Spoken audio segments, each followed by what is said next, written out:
Oh, South Florida, yeah. Okay, that's close to my neck of the woods.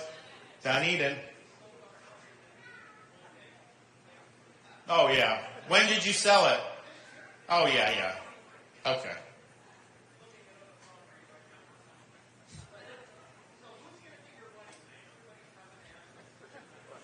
Who do you suggest?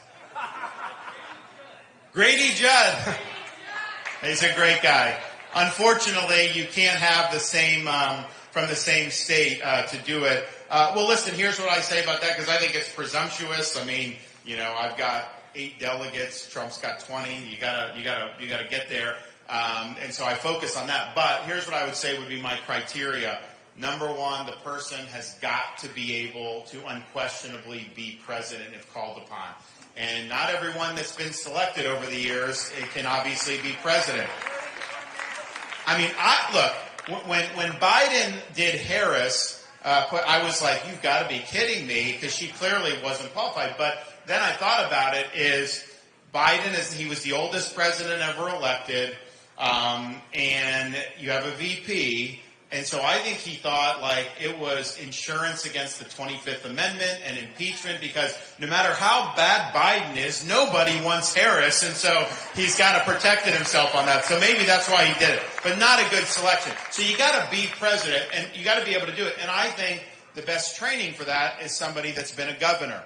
Now, that doesn't mean that that's the only people I would consider, but when you're a governor, you're in executive responsibility. You're overseeing the executive branch. You work with the legislature. Those are the skills that you need to be president. The other thing is, it's got to be somebody that shares my vision for the country, because you don't want to go run an election, you win, American people endorse your vision, something happens to the president, then you have a VP that goes in a different direction.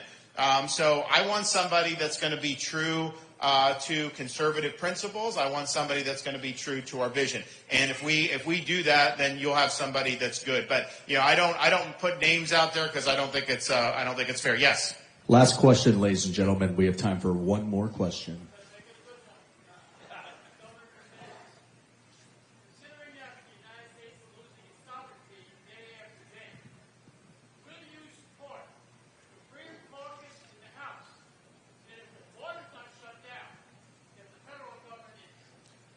Of course you have to shut the border down. They should not allow anything to happen until the border is shut. I will say this, though.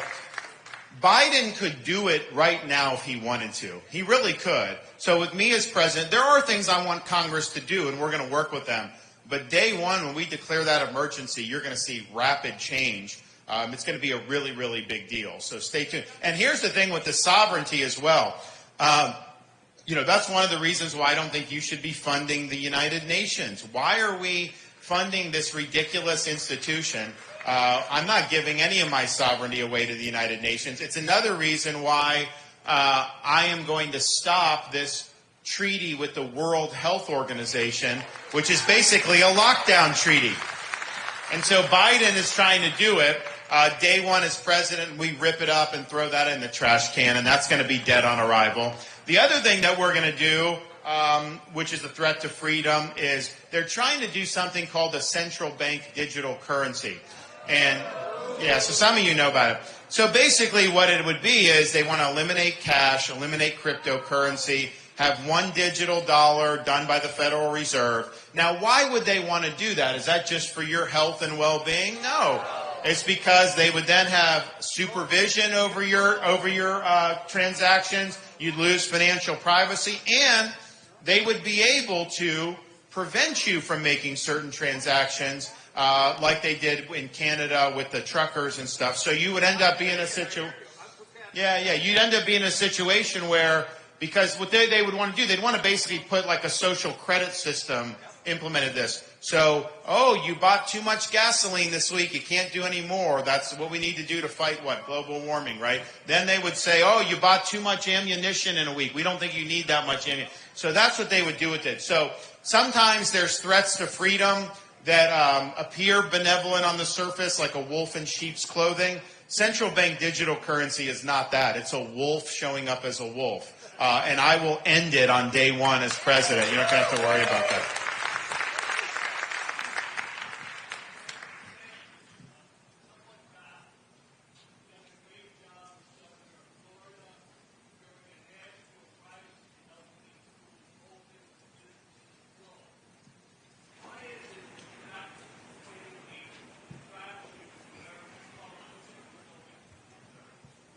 Well, look, I mean, I think that I've got to break through a lot of clutter out there in ways that other candidates don't. There's other candidates that get elevated. I got to break through the clutter.